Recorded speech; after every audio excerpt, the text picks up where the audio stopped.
Fala, minha gente, belezinha? Pô, então hoje a gente vai falar de coisa boa. Vamos falar sobre Data Factor. Acho que já tem um vídeo aí trazendo uma visão minha sobre essa ferramenta. Depois eu trago um pouco uma brincadeira aí fazendo a conexão no SFTP via Python. E aí hoje a minha ideia é mostrar um pouquinho do Data Factor para vocês. Eu comentei sobre ser uma baita ferramenta de orquestração, ela também é uma ferramenta muito legal para você poder acompanhar os seus jobs e é uma ferramenta muito legal de integração, né? Facilita bastante a vida, tem uma pegada aí com o Git por trás, muito show. Então, é isso aí, vamos falar um pouquinho sobre ela, mais na prática hoje e entrar um pouquinho mais de. Vamos criar, né? Vamos subir, vou mostrar a carinha dela para vocês. Acho que esse é o nosso primeiro contato prático aí aqui no canal. Valeu!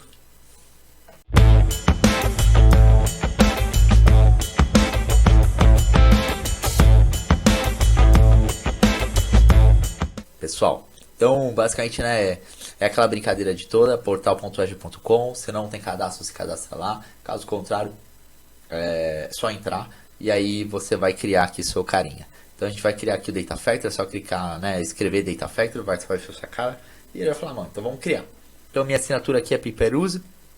Meu grupo de recursos, eu criei um grupo de recursos chamado teste para colocar sempre lá dentro, tá? Todos os meus recursos de teste eu coloco lá dentro e recomendo vocês fazerem o mesmo. Que aí vocês podem deletar com mais facilidade, é só entrar lá e deletar tudo, muito mais fácil, tá? Aqui o nome é o nome que ele quer que você dê para a instância, né? Então imagina que aqui é o Data Factor Loot e a região. Então a região é EastWest 2, a versão V2, que é a única versão que tem. Você vê que ele já pede aqui a configuração do Git, caso eu queira, eu posso já colocar ou Azure DevOps ou com GitHub. No caso eu não quero. A parte de rede também, você já pode colocar ele dentro de uma rede virtual autogerenciada, pode já fazer umas brincadeiras com ele, também não quero. Pode deixar a criptografia, também não quero. As marcas dentro da Azure, como funciona a parte de, pô, às vezes você tem um custo, centro de custo, né? Então aqui a parte de marcas é onde você vai fazer essa brincadeira. E aí ela vai sempre deixar aqui bonitinho, ó. Quem é o owner? O owner é Analytics, o owner é, sei lá, TI. Enfim, dá pra você fazer essas brincadeiras. E aqui é o examinar e criar, que a gente vai fazer a criação. Então é muito simples, não tem muita novidade no sentido da criação, ela é bem sem estresse. Então eu vou pausar aqui rapidão, só pra gente fluir. Beleza, validação aprovada, demorou uns 10 segundinhos aí, eu vou criar. Ele vai inicializar a implantação, né? Vai fazer o deployzinho aqui da aplicação, mas sem muitas novidades. Ó, a implantação foi concluída, então vamos para o recurso. Então basicamente ele cria esse carinha aqui, né? Então ele já tem até umas métricas aqui, uma carinha toda doida. Essa é a carinha dele. Então ele está pronto, tá? E aí a gente faz um iniciar estúdio, né? E aí sim ele vai entrar no Data Factor pra gente.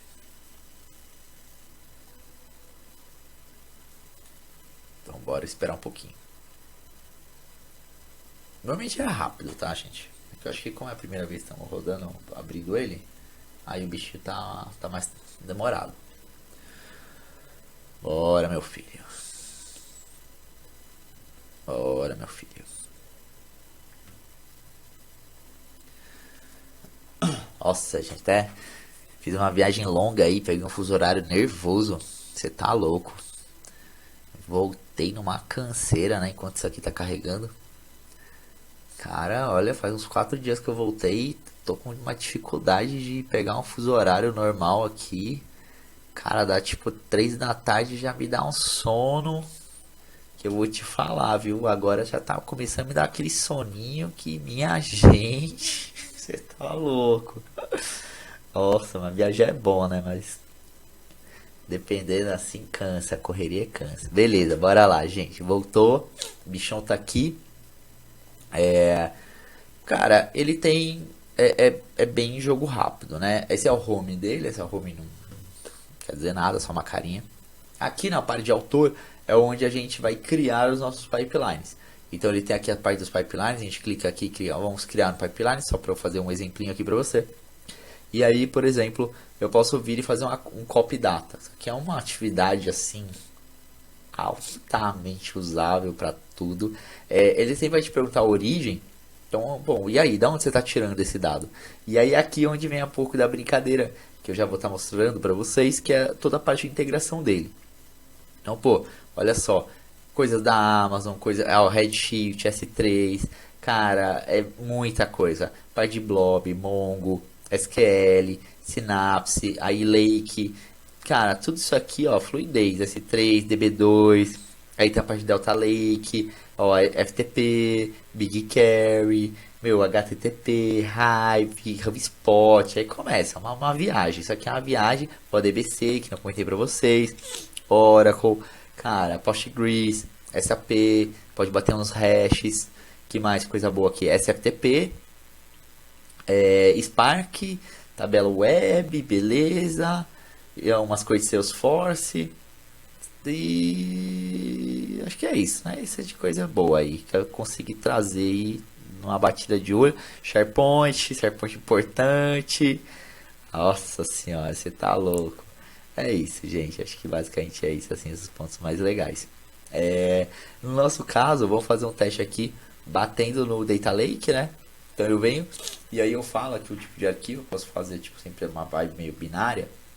E aí ele fala, mano, onde está esse cara? E aí ele fala do serviço vinculado. Então eu vou até para lá e aí daqui a pouco eu já mostro para vocês. Então ele sempre vai estar muito bem linkado. Então, pô, você tem esses serviços vinculados aqui e dentro desses serviços como que está a conectividade deles. É assim, simples assim. E a parte do coletor é a mesma coisa. Então, pô, você está pegando um BigQuery e quer jogar no Data Lake, então a origem vai ser um BigQuery e o coletor vai ser um Data Lake. Simples assim também. Você, assim que você cria essa brincadeira, você pode debugar, né? Então você pode já fazer uma depuração, eles chamam de depurar, que é justamente você já rodar para você ver se tá dando bom ou não tá dando. Então, você já consegue fazer essa brincadeira por aqui. E eu acho que uma coisa super legal é que aí você pode ir criando as suas pastinhas aqui, né? Então, pipe X, pipe Z, pipe não sei o que lá, e você pode ir brincando, né? E conseguindo também se organizar bastante. Que eu comentei, a gente não configurou o Git aqui, mas antes de publicar, quando a gente tem um Git, a gente tem aqui as branches, e aí então a gente vai estar vendo sempre a main, vai criar uma branch e vai criar todos os seus pipelines em cima dessa branch nova. E aí, putz, com tudo criado bonitinho, aí sim você vai subir isso para main da forma que tem que subir, né? Ali para release redonda. Então, e é muito simples tudo de fazer, é só clicar aqui, colocar a branch nova e acabou. Então é tudo muito simples. Imagina aqui que eu tenho o meu pipeline pronto, ele está fazendo esse copy data super simplão. Putz, eu quero subir ele e eu vou colocar um gatilho. Então eu venho, vou criar um gatilho, um novo gatilho, e aí eu falo, pô, gatilho, sei lá, X. E dentro do gatilho você tem várias possibilidades, depois posso entrar nos detalhes, mas uma delas é uma possibilidade super legal, que eu acho que é uma das mais legais assim, que tem, que é aquela fora da curva, porque o resto, beleza, são meio padrão. Que esse aqui é eventos personalizados, e o eventos personalizados é muito legal, porque você pode... tá lento isso aqui, né? Você pode colocar um Data Lake aqui dentro, e toda vez que um arquivo cair no Data Lake, ele vai rodar o pipeline. E aí vai entrar muito naquele papo que a gente falou lá atrás do SFTP. O SFTP está dentro do Data Lake. O Data Lake está conectado aqui no Data Factor. Então, puta, caiu um arquivo lá dentro do Data Lake, com esse tipo de gatilho de evento personalizado, ele fica lá escutando, fica lá escutando. Mano, caiu no mesmo segundo, ele dispara o pipeline. É muito sensacional. Isso aqui ajuda bastante você a fazer também dependências, pipelines dependentes de outros pipelines, mas dá pra fazer muita coisa da hora nesse sentido, e isso facilita muito. Você não tem que ficar tendo um job rodando a cada 1 hora, a cada 4 horas, meia hora, pra ver se tem arquivo novo lá. Não, ele já escuta nativamente. Cara, te economiza grana, te economiza tempo, te economiza job, te economiza tudo. Isso é muito legal. Não, e eu tô falando, na verdade não é nem o personalizado, é o armazenamento, né? Que aqui é onde você vai colocar o nome da conta do Lake e o nome do container e onde ele começa. Às vezes, aí só entrando mais detalhe, eu tinha colocado errado lá. Você pode colocar que, pô, eu quero só os que terminam com ponto .csv, para ele não pegar nada com coisa X, só blobs que forem criados, você pode ignorar vazios, pode pegar os excluídos, pode pegar tudo o que rolar. Então é muito legal nesse sentido. E aqui do personalizado é você justamente fazer já com grade eventos, uma outra pegada, que também não deixa de ser super fora da curva, né? Acho que são eventos aí super fora da curva. Acho que outra coisinha só para trazer, aproveitar que estamos aqui nos triggers, já entrar um pouquinho mais de detalhe, né? Acho que já estamos aqui, vamos pro game. A parte de simultaneidade. Então tem um tipo de trigger aqui que é o Tangle Window, ou janela em cascata, depende aí da linguagem que tiver. Que ele vai te dar a simultaneidade máxima, que é justamente você tem um pipeline que você quer que ele rode loucamente, mas ele não pode se sobrepor. Ou seja, ele não pode por motivo nenhum. Imagina que por algum caso de motivo ele sempre demora 10 minutos e a cada 15 minutos ele roda.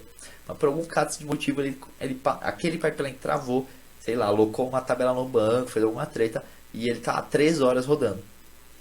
Só que aí tá 3 horas rodando e tem vários outros rodando em tudo em paralelo junto com ele, e isso não poderia de jeito nenhum. Então aqui na parte de simultaneidade, você já trabalha isso, tipo, mano, só quero um por vez. Então se ele trabalhar por 3 horas, você não vai rodar mais nada, ele tem que morrer. Aí óbvio que você pode fazer os timeouts, etc. Tem tudo isso aqui, tudo muito fácil, muito tranquilo. Eu acho que outra coisa também legal de trazer, né, a parte, aproveitar que estão aqui na parte dos pipelines, as conectividades, né, com o Databricks. Então aqui você já pode pegar o caderno, e aí quando você pega o caderno ele vai falar qual é o Databricks que você quer. Então lembra, né, a gente tem que criar esse vínculo com o Databricks. Eu já vou mostrar daqui a pouquinho como que a gente faz isso, e depois ele vai falar onde está esse notebook. Acabou, né, porque lá no Databricks você tem um notebook, o código que está ali, acabou, forte abraço. Isso é muito legal. A parte, evidentemente, da computação, eu vou depois entrar no detalhe, que são muitos detalhes, aqui a gente entra nas partes mais específicas, que aí vai ter que ser um vídeo específico. Eu tenho até um cursozinho lá na Udemy que fala sobre isso, explica, entra bem no detalhe, bem específico. Provavelmente eu não vou jogar no YouTube, mas aqui a gente consegue trabalhar com computações personalizadas, consegue trabalhar com uma gama muito legal, reduzindo muito o custo, pegando sem performance. A gente consegue ter uma visão assim gigante, tá? Um nível de detalhe muito surreal. Mas seria assim, né, a parte de Databricks. A gente tem outras, parte Function, parte de Explorer, a gente tem a parte aqui, e aí aqui o geral eu mais uso também, que é a parte, por exemplo, executar pipeline. Então, pô, você fez esse cara, depois você rodou um Databricks, e aí no final eu quero que você execute um outro pipeline. Um pouquinho daquele papo de pipes dependentes, né? Então esse é o pipe principal, o pipe 1, e aí eu quero que você execute um pipe 2. Perfeito, dá pra fazer nessa brincadeira.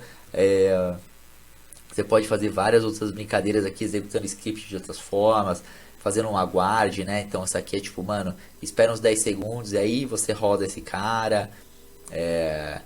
Pode fazer em paralelo também. Então, pô, você tem esse cara, então eu posso virar e fazer todo mundo junto, rodando junto. Pô, terminou o notebook, quero que todo mundo rode. Então tá, todo mundo vai rodar. Oh meu Deus, o que não tem? Oh, desgrama. Bom, enfim.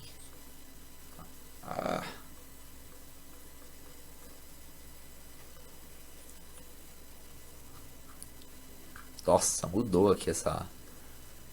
Engraçado, né, meu? Beleza. Enfim, dá pra fazer as brincadeiras, fazer em paralelo, não dá, enfim, da forma que você quiser. Eu acho que facilita bem. Fazer umas interações com filtros, né? Então, puta, você tem toda essa brincadeira aqui, mas você quer que isso só rode se for, sei lá, se algum job que você bater numa tabela já tiver ok. Então, você pode fazer um filtro, colocar tudo isso dentro do filtro e fazer isso, né? Você pode fazer um for each, pode fazer uns loops. Tem a partezinha de machine learning, nunca usei. E a parte Power Query aqui também, acho que é a parte mais cansadinha aqui, que também enfim, não entraria muito nesse detalhe não.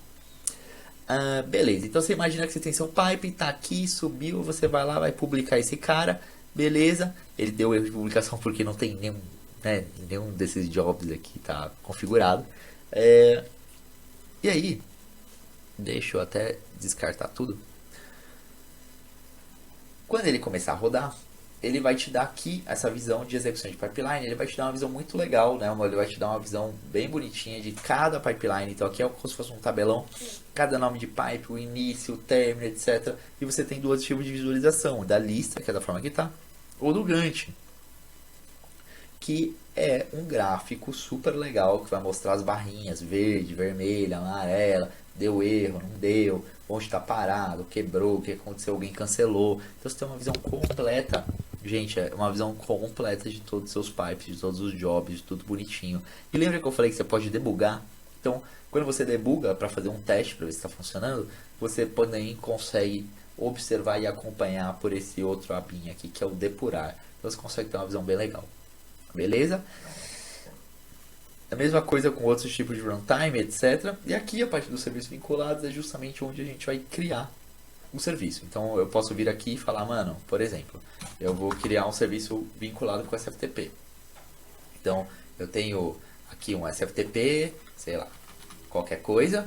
Aí eu quero conectar e aí ele te pergunta como. Isso é muito importante, principalmente empresarialmente essencial.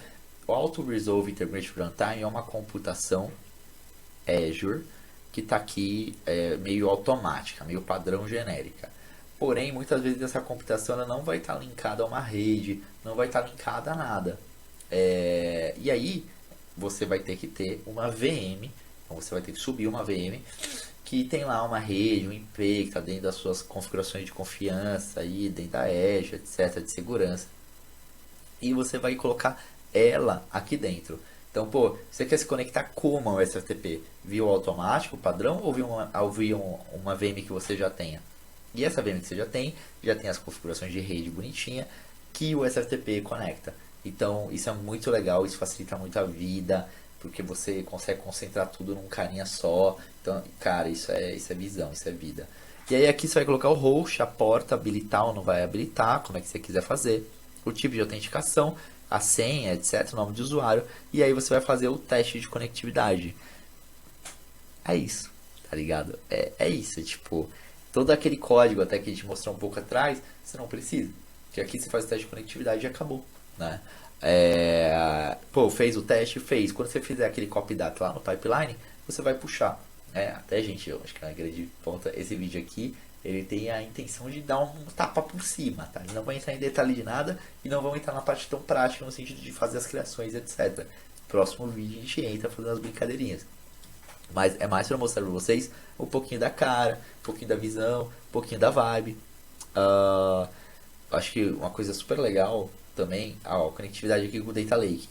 Pô, como é que você quer autenticar? Pô, eu quero autenticar com uma chave, com uma identidade gerenciada atribuída ao sistema.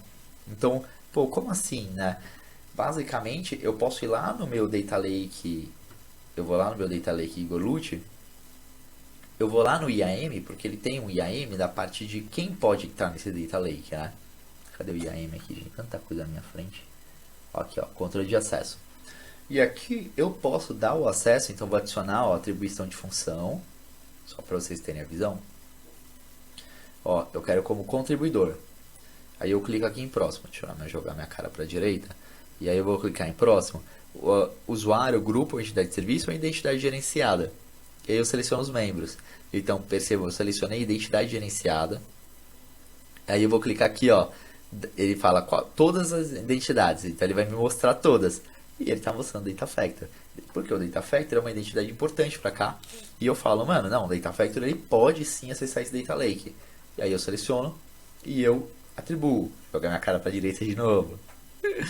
E aí eu vou fazer a atribuição. E ó, pronto, ele já está adicionando, está atribuindo, então ele já está fazendo esse AM aqui, né, o controle de acesso com o meu Data Lake, o que também facilita muito, porque eu começo a tirar aquela vibe de, às vezes eu tenho um usuário, vários usuários, etc. Não, mano, é o meu Data Factor, que é o meu orquestrador, é o meu integrador, e ele tem que ter acesso, né? Ele é uma conta de serviço, ele tem que ter acesso a uma outra conta de serviço, acabou. Não tem que ter uma senha pessoal minha, não tem que ter nada do tipo.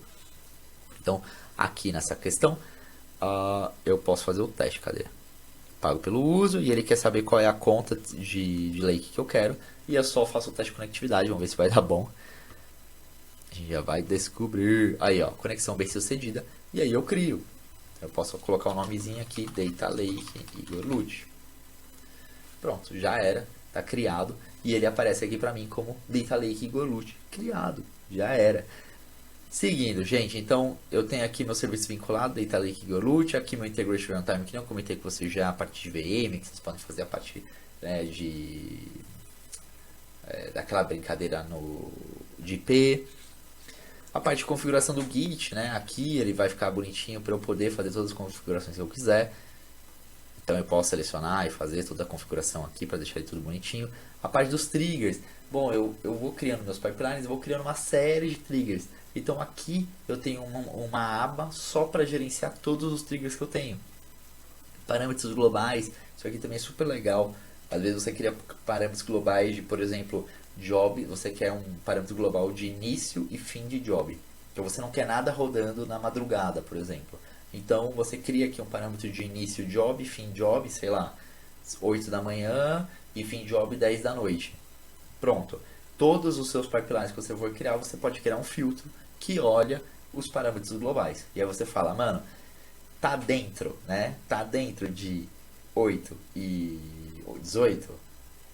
Não. Então não roda. Então não gaste computação, não faça nada. Então isso é muito legal, é óbvio que depende do job, depende disso, que você pode fazer isso no próprio trigger, é óbvio que depende da complexidade do jogo que você está tocando. Acho que o meu grande ponto aqui é mostrar que ele abrange bastante uma complexidade legal. E também, vou jogar minha cara para a direita, também a parte de segurança de credenciais, chaves gerenciadas também bem legal. Então a parte de gestãozinha dele, então no fundo, né, gente, ele é uma ferramenta. Eu sou um cara muito pró código, tá? Eu sou muito pró código, mas ele é uma ferramenta que ajuda muito, porque ele vai fazer essa parte por cima, a parte mais chatinha, né? A parte aí que a gente precisa de IP, rede, não sei o que lá, que precisa monitorar, que precisa ver se está tudo rodando bonitinho e etc. Esse é o cara que me faz esse apoio.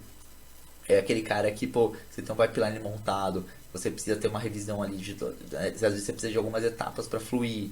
Pô, precisa bater no Big Care, precisa fazer isso, precisa fazer aquilo, precisa trazer o dado para cá, para lá, precisa trazer vários códigos para limpar o dado, para deixar o dado redondo. Ele faz tudo, ele agrega tudo isso, né? E a conectividade dele, que eu já tinha comentado com o Databricks, é essencial, porque é justamente onde eu codo, onde você vai meter um spike nervoso lá, você vai conseguir fazer uma brincadeira monstra e ele vai ler esse cara e ele vai rodar da forma que tem que rodar. Ele é muito mais. E isso, acho que é aqui que vem a brincadeira do. Pô, Igor, o próprio Databricks ele tem um schedulador, né? Mas o schedulador dele não faz um tipo de integração desse com o Data Lake, por exemplo. Que nem o cenário que eu comentei. Bom, e aí? Eu preciso montar um SFTP. O meu Data Lake monta, que é sensacional. Como eu mostrei pra vocês, super simples. E aí? O meu Brix vai bater lá? Meu Brix vai ficar ouvindo lá? Não vai. Meu Brix não fica ouvindo lá. Ah, mas aí eu posso fazer um mount com o meu Lake. Posso. Mas como que ele vai ficar batendo? Tem que ficar com um códigozinho batendo ali, agendar um códigozinho para ficar ouvindo. Ficar a cada meia hora, etc. Aqui não, já ficar nativo, não tem que ficar fazendo isso. Pô, é uma perna a menos no processo. E aí, eu acho que essa é a grande brincadeira, né? Quando a gente trabalha com dados, com muita alta volumetria, times grandes, alta complexidade, quanto mais pernas a gente tem no processo, tá, uma perninha pequena dessa vira nossa, uma perna de 15 metros ali na frente, saca? Eu acho que essa é uma brincadeira que acontece muito e é por isso que é muito importante a gente estar sempre focado na simplicidade, na velocidade do processo, numa coisa que flua e que não nos limite. Particularmente, eu tenho até medo de trazer um vídeo desse para vocês, falando do Data Factor, né? Porque eu vejo que tem muita gente no mercado que gosta de se... Eu não vou falar a palavra acomodar, mas é um pouco. Acho que gosta de se apoiar em uma ferramenta e morrer ali, né? E aí, só que isso é muito grave, porque as ferramentas de forma geral elas nunca são 100% abertas, elas sempre vão ter limitações. Então o Data Factor é claro que ele vai ter limitações, porém acho que a grande brincadeira é que ele seja um apoiador e não aquele que faz tudo. Então, se você quiser pegar o Data Factor para fazer tudo, não aconselho de forma alguma, pelo amor de Deus. Você tem que codar, você tem que ter outros meios, principalmente o codar. Que aí já é uma parte que você poderia fazer tudo codando. Mas você pode. Mas você, sei lá, acho que você perde um pouco de velocidade e uma ferramenta dessa, se você souber equilibrar o apoio com uma ferramenta dessa no seu código, você vai ter uma velocidade, uma performance, uma segurança muito maior. Então você faz um boost, né? Agora, diferente de você só querer usar uma ferramenta dessa e falar, não, nem vou codar. Não, aí não. Aí, cara, só se você estiver muito no início da caminhada de dados, a empresa estiver muito no início, mas mesmo assim eu acho que é um início errado, para ser bem sincero. Eu acho que se você tiver no início, teu início assim, é muito melhor que você meta um Pythonzão, Pandazão e forte abraço, saca? Pior dos cenários, rodar até na mão, no Google Colab, por que não? Né? Agora, não se apoiando e se limitando 100% em cima de uma ferramenta. Eu acho que eu já trabalhei numa uma pessoa, só para trazer, uma vez ela tá falando, mano, é impossível fazer merge, que é? É impossível fazer join, write join. Aí veio com um papo desse pra cima de mim, né? Uma correria, fazendo altos job e tal. Eu falei, irmão, o que essa pessoa tá falando, mano? Ela não consegue fazer write join? Por que não? Não é possível, porque aqui, meu Deus, não sei o que lá. E aí na época, a gente tava usando o Google Data Studio e ele tinha uma limitação mesmo. A ferramenta ela tinha uma limitação de fazer right join, alter join, full join, tudo quanto é join. Só fazia o left join. Só que a pessoa, como ela só trabalhava com a ferramenta e ela fazia tudo só no Google Data Studio, e é possível, né, você fazer tudo só no Data Studio. Data Studio ainda tem a parte do Dash, né, que é o que a galera quer ver. Então, ela, na visão dela como pessoa, ela achava que só existia o left join. Acho que foi uma vibe meio assim, saca? E aí você fica assim, irmão, que engraçado, porque quando ela veio falando, não dá pra fazer right join, que engraçado, né? Porque tem o left, mas não tem o right, né? Aí você fica assim, mano, que papo de gente louca é essa? Óbvio que tem o right, tem right, tá ligado? Você pode fazer, mano, tem uns 1000 join aí que você pode fazer, meu, como assim? Ah, porra. Aí você vai ver, é muito isso, né? Ela tá muito inserida, a pessoa, inserida muito no ambiente limitante, né? Que tá limitado ali. É, eu acho até que hoje o Google Tensor Studio ele já não tem mais essa limitação, nem sei, porque tô falando uma cota que eu não mexo nisso aí. Mas, enfim, né? Exemplos da vida, exemplos reais aí que são engraçados de ver. E que a gente nunca pode estar se limitando, né? A gente nunca pode ficar fechado e tem que estar só buscando apoios que nos ajudem a dar mais velocidade, performance, etc. É isso aí, minha gente. É nóis, muito obrigado por estar aí comigo. Valeu demais. Próximos vídeos vamos trazer mais pegada prática já, e com certeza muito mais prática do Data Factory. Vamos fazer essa pegada aí de cair o arquivo na SFTP lá no nosso Data Lake, fazer o Data Factory já fazer alguma ação em seguida. Vou mostrar para vocês na prática. Vamos montar uns jobzinhos também legais aí conectando com o Briggs, sem entrar muito nos detalhes, mas tipo já só mostrando aí como que a gente vai fazer essa fluidez. Vamos fazer umas brincadeiras conectando nos bancos também. Eu acho legal mostrar um pouco prática, alguns truquezinhos dele. Ele tem uns hackzinhos aí que ajuda bastante, tem umas coisinhas aí que são legais. E é isso aí, minha gente, beleza? Valeu, falou!